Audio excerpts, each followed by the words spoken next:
the ontological implications for research on the marginalized. When we say ontological, we're thinking about the perception of what the nature of things are.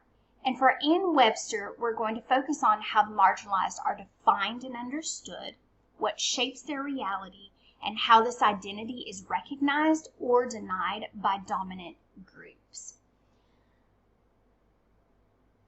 When we approach this, we think along the lines of how Webster's blindness and societal position shaped not only her identity as a poet, but also the literary impact of recovering these marginalized voices, and in what ways AI can redefine what we know and can discover. So Ann Webster was interesting because she was not blind at birth. Ann writes, "I can well remember when 5 or 6 years of age my peculiar and depressing sensations of mind when I saw persons who had lost their sight. I wondered how they felt, and by what means they found their way, and with an instinctive eagerness I have gazed upon them with mingled feelings of commiseration and astonishment. But oh, how little did I think that it would be my lot to realize their condition, to know as they knew, and to feel as they felt." So for Ann Webster, she has the interesting perspective of being sighted at one point in her life and then losing that. So with the natural curiosity of a child, and before her tragic accident, we see Anne contemplating what it must be like to be blind. And then for her to actually experience that, she began in the poem The Last Sigh, which is located in Solitary Musing. She writes about herself that she's wretched, forlorn, and dejected, and she wanders, and she goes into this dark place. And then as she ages, she begins to reflect on the treatment of the blind by society. And here we have Elizabeth Davis, who draws on the critical disability studies, and she says that it is common sense that the opposite of sight is blindness. Blindness functions in relation to sight as pure negation. It is conceived of as a lack, loss, and limit. And with the poem above here that we were looking at, we can see that loss. We can see Anne feeling as if she has, here we have, a mark for contempt through affliction and woe, creation's loved beauties no solace can render, for closed are these eyes to all beauties below. So she feels like she is now other. She has here compartmentalized herself as the unfortunate and suffering part of mankind. So from this point, she's going to operate under the assumption that she is other, that she is a lack or a loss or a limit of sight. However, we're going to see her transition a bit as we move into some of her later works. However, as far as any publicity or any type of critics who commented on her works, she was always pointed out as the blind poet of Grimsby, as we have here, or in another section in Sir Thomas Phillips' catalog, we have Ann Webster, the blind girl of Grimsby. And here this was a little snippet in the journal, the Baptist Journal, and we see here that it's a collection of poems by a young woman who has lost her sight. And so rather than speak on the merit of the poem, the first thing that we're drawn to is her loss of sight. And again, we have the same thing.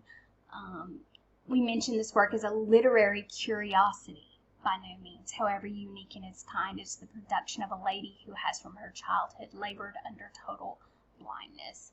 And then again, I found this really interesting little snippet where she answered an arithmetical question, as they put it.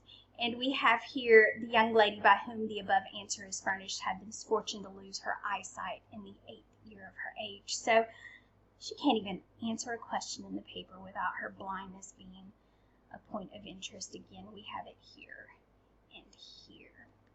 So the shaping of Ann Webster's identity as a poet was very much led by the blindness.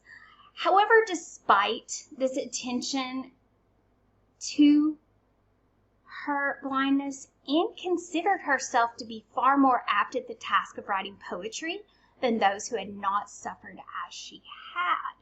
So, whereas some people can focus on the loss or lack of, Anne has sort of taken the perception of the disabled body and moved from other into a more positive light. She writes, "Sensibilities are often rendered more acute by privation, and the heart which is most deeply torn is most susceptible of finest feeling. And as the finely wrought marble needs not the rude strokes of the quarryman, however necessary his labor to prepare it for first impressions, his pickaxe is not a proper instrument to be used to the polished stone. So the heart which has been softened by affliction, polished by sorrow, or refined by suffering, needs not the rude tongue of ill-natured calamity or the envious slanderer to awaken its sensibility or arouse the pangs of its secret anguish. It is already exquisite." And so Anne channels that into her poetry and claims that she is more apt at writing. So when we move down here to AI and web-based tools and how it can redefine what we know and what is possible to discover. So in the Shaw essay, we have a bit of a write-up where she suggests that Anne was impoverished, that she was ill-educated. But through research, through AI, through web-based, or rather our web-based tools, I have found information that suggests that Anne was not impoverished. We have a write-up here, John Lusby, who was her grandfather, who was a mayor of the town. Then as we go along, her father was listed as a gentleman here on the marriage band to her mother, Anne Lusby.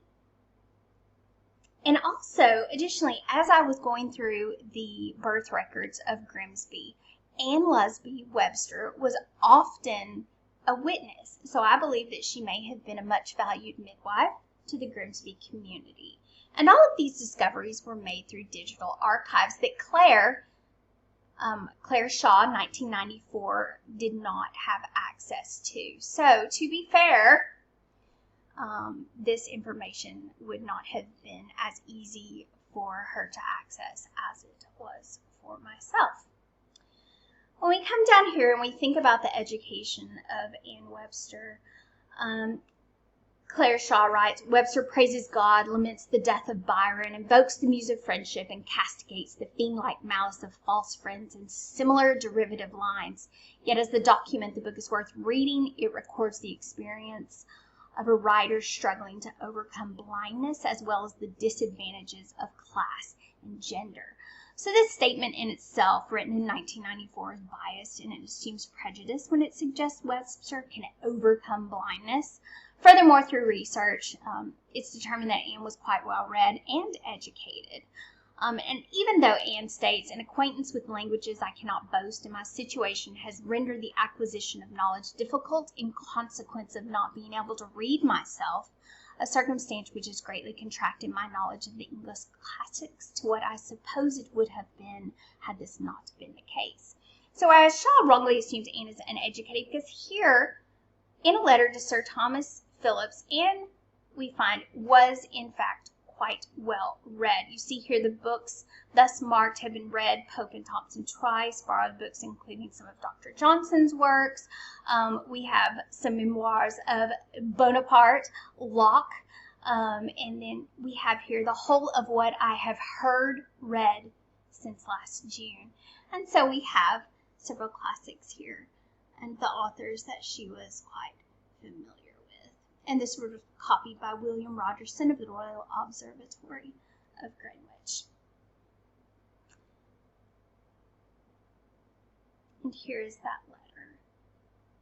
And again, we have her commenting on Dr. Johnson. We see her opinions on Pope and Dryden in this letter.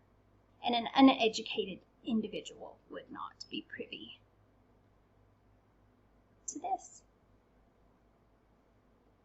So because of our digital archives and our web base, we are able to uncover those things and rediscover and redefine what we know about the poet Anne Webster.